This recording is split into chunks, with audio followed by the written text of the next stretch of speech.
Hey y'all, Pop's Cooper, LivingCooper.com. Look what Pop's got. Check it out, y'all. Got a 1980 Vespa P200E and I'm rebuilding. Welcome back to the Vespa Rebuild series.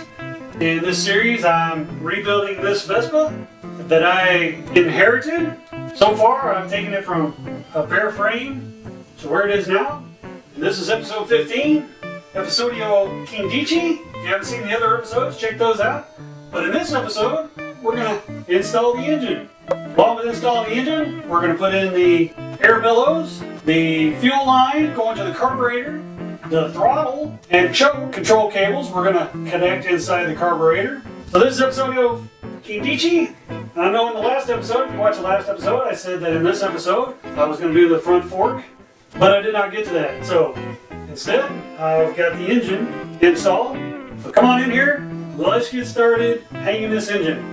And it wasn't easy as a one-man show. Now keep watching. Come on in here. Okay, y'all, let's get started putting this engine in the Vespa. To do that, we got a couple things we need to get done first. And the first thing I need to do is I need to put in the new shock that goes in the back. New shock.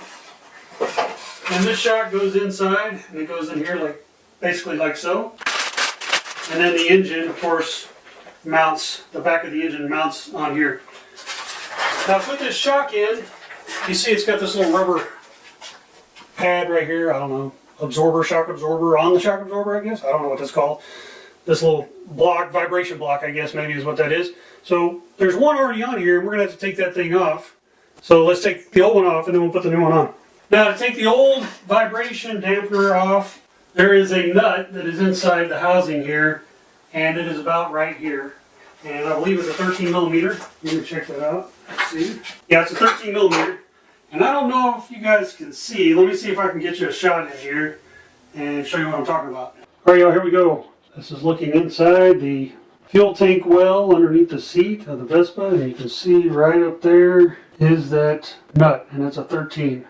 Now, right up there, if you look, this is underneath the rear fender. That is the mount, the vibration mount for the shock absorber. So that's what we're taking off right there. All right, let me take that off. Okay, well, there's that vibration dampener right there. So now we're ready to put on this new shock absorber and vibration dampener.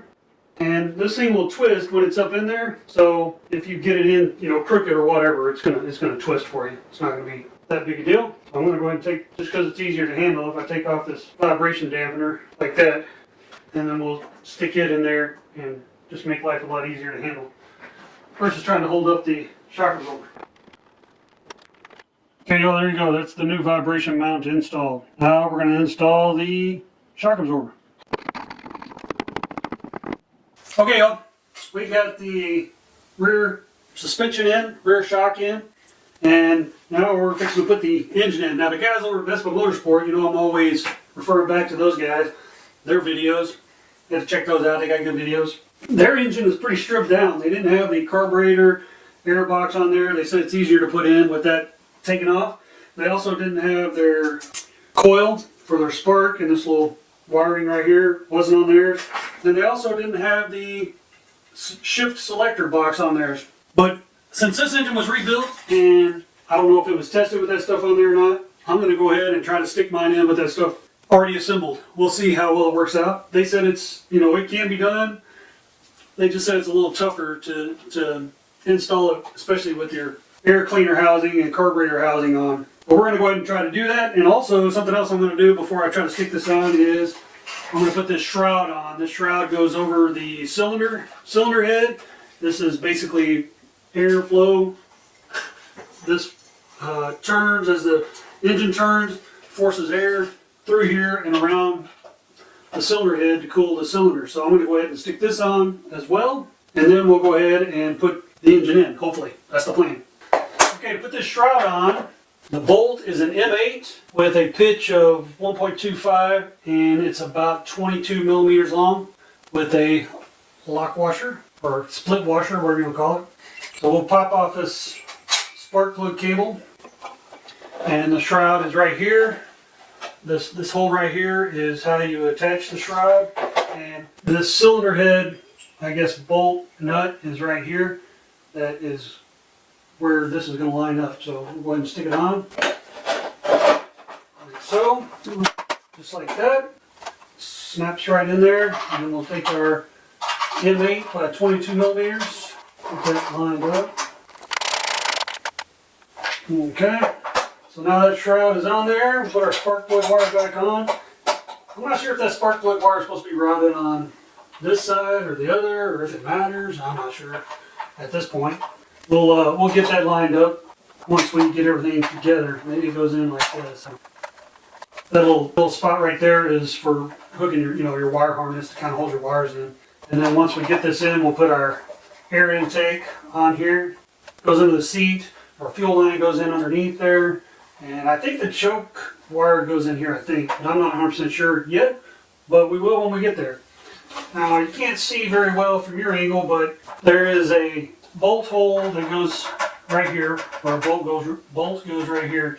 So whenever you put the rest of this cover, this fan cover on, it'll all bolt in all the way around. We'll pull that one out and bolt it in to cover this, and then that forces cooling air to go down around the cylinder head. Alright, so we got that on. Now we're going to go ahead and see about putting this thing in. Probably easier if you got two people to do this, but I don't. So I've I guess kind of devised a little plan for that, and let me show you. So here's my plan for hooking this thing up myself. I got this lift table over at Harbor Freight, as well as this little dolly I got the engine sitting on.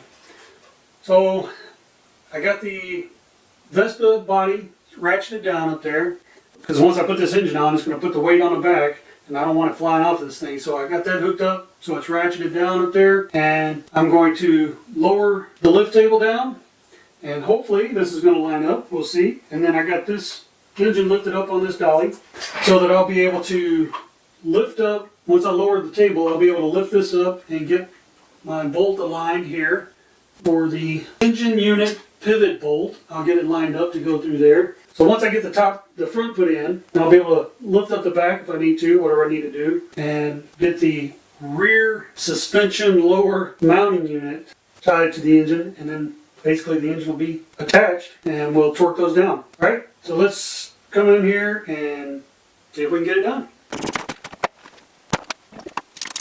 Okay, here we go. Now before I try to put this in there, I'm going to put a little grease on it, make it slide a little easier. Okay, now you want to put your bolt in from this side, according to the Vespa Motorsport guys. So we're going to try to put the bolt in from this side and see how this works out. So we want to pick up the front, maybe. If I can. Alright, stuck a screwdriver in from the back to kind of hold the back some. I think I might try to go ahead and get this back bolt in. I don't know. Let's see. Let me put a little grease on this one. Okay, let's see what we can do here.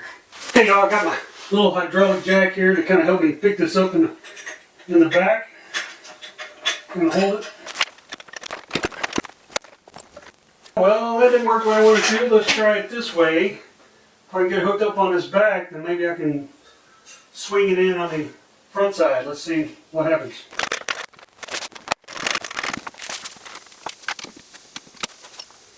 Alright, I got the back pivot on. Let me put the nut on here so it doesn't come out.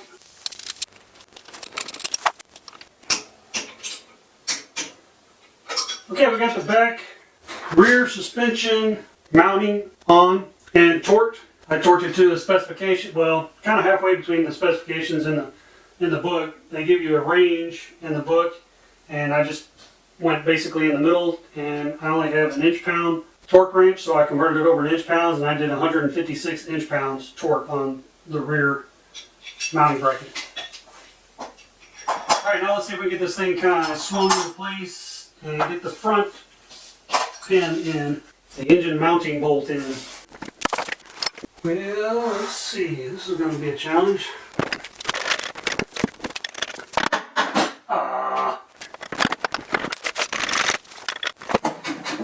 Come on. Hey, we got it. Finally. For you guys on video, it's going to look super easy, but it wasn't. Especially when you're doing it by yourself. It's not that easy. Alright, now I got to torque this other side. And it is a 22 millimeter bolt, or I'm sorry, a 22 millimeter nut. So I got a 22 millimeter socket. And I'm going to torque it to 600 inch-pounds, which is about 50 foot-pounds. All right, here's where that bolt came through. The engine pivot, mounting pivot bolt, the engine unit pivot bolt, whatever they're calling it. Like I said, it's 22 millimeters. It's an M14. I believe the pitch was 1.5, I think, if I remember correct. But it's an M14, which is a 22 millimeter. And it's going to go right here. The other side is not spinning, so I don't even get anything on it yet. I will probably before I get to my torque setting. Okay. Yeah, we're spinning on the other side now. So let me get a wrench to back up that other side. All right, I got a wrench on the other side to back that up. And now let's see if we can get to our torque setting.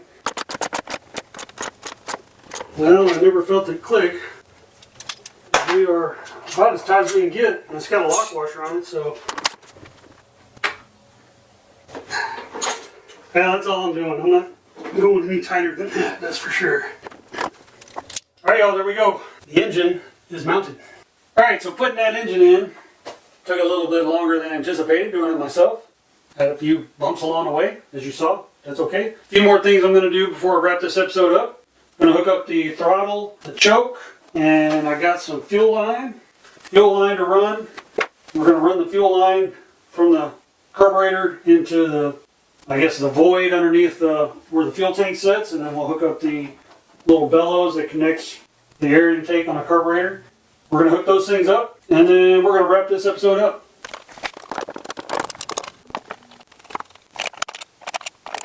So we'll put the paper towel in here. Now we got the air cleaner off to keep anything from falling down inside the carburetor right there.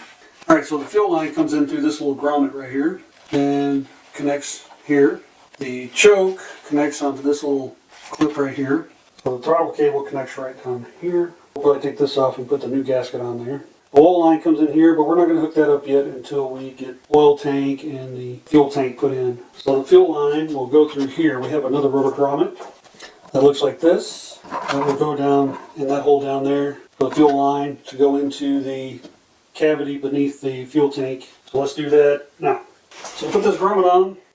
I'm going to put a little silicone on it, kind of help get it in there. A little silicone spray, put it in. I guess I should have put that in before I put the engine in, but I think it wouldn't have worked as well. Let's see if we can bring this in from the back side.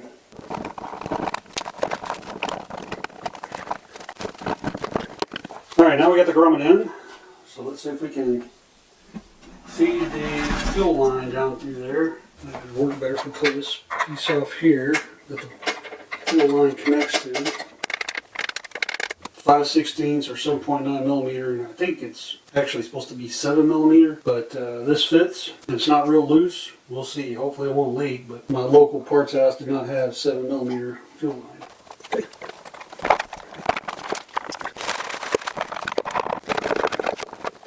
Alright, so we got the hose in, finally, there.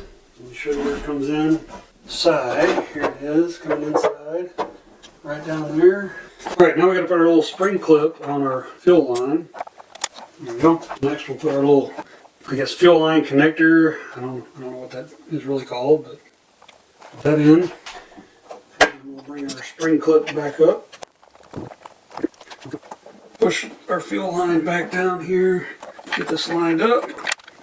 Feed in like that. We'll put our little gasket back on here. Like that. And our little bolt goes through. Okay, so I just clarified in the parts manual, this piece that connects to the fuel line right there is called a pipe. That's what they call it. So that's the pipe. Alright, so we'll tighten that down. Just like that. Alright, now our fuel line's hooked up. So now let's see if we can hook our choke up. So the choke cable goes through this hole right here. See if I can get it through there. And it came like this with this little end on it, but it looks like I'm going to have to pinch it down a little bit to get it through there. So we got it through there. We're going to pull this out. There's an extra loop inside the body. So we're going to push this in here like so. And then this is going to go right around here. Alright. Alright, the choke cable is in. We'll pull the choke out. Let's see if it works. Alright, there's the choke out and the choke back in.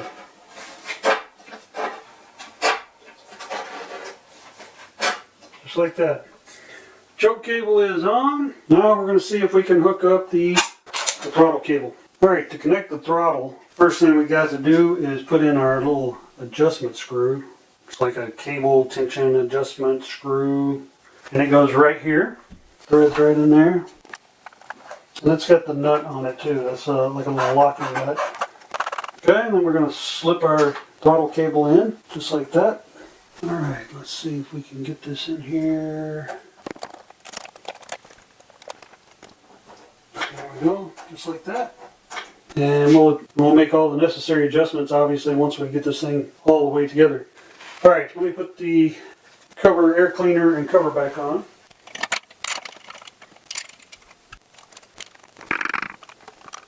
Okay, let's replace this gasket. I got a new one, so let's go ahead and replace it.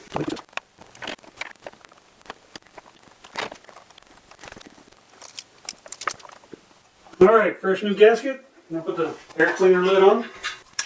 Carburetor air cleaner cover. I almost forgot one more thing I want to put in is this little bellows that goes between the carburetor air intake and this void underneath the gas tank where the oil tank is. So let's put that in now. And I probably should have left the lid off before I try to put this on, but we'll put it on this way. Okay, there's that back side on. Now we'll put the front on, and the front has a little notch, kind of a little nub, not a notch, but a nub that lines up with the little notch on the frame body side there. So you kind of put your hand on the inside and move it around here to get this thing to line up where you need it. Let's see, I think I need to turn it a little more. Okay, there we go. We got the bellows on, and we'll finish up this electrical. I was going to do that in this episode, but I had to order a new neutral switch. So we'll do that at a later date when I get that neutral switch.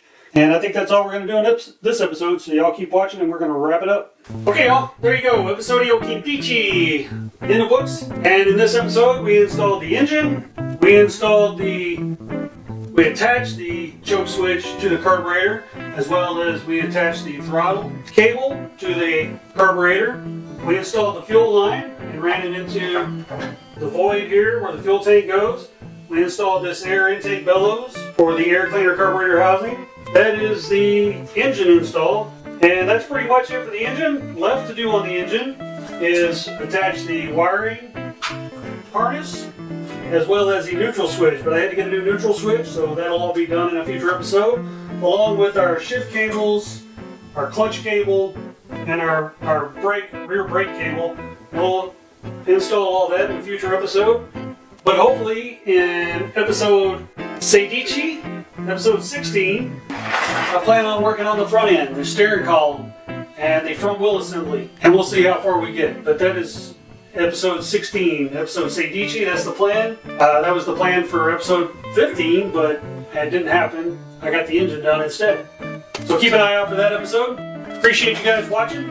Hopefully this helps you out if you're reassembling Vespa P200E. This is a 1980 Vespa P200E. Hope you enjoyed the video. If you enjoyed it, give me a thumbs up. If you didn't enjoy it, well, you can give me a thumbs down too. I understand not every video is for every viewer, and that's okay. Either way, leave us some comments. Good comments, bad comments, indifferent comments, constructive criticisms, tips, tricks, experiences that you've had with this kind of tips, tricks, experiences that you had doing this kind of work on Vespas that other people are looking for. Leave those comments below. We'd appreciate it. Also, check us out on our social media at LivingCooper on Pinterest, Twitter, Instagram, and Parler, as well as check out our blog over at LivingCooper.com. And lastly, and most importantly, is please subscribe. Hit that notification bell so you're notified next time we upload a video. And check out our other videos. We got other how-tos, reviews, travel. Check those out. And we'll see you guys next time. Thanks for watching.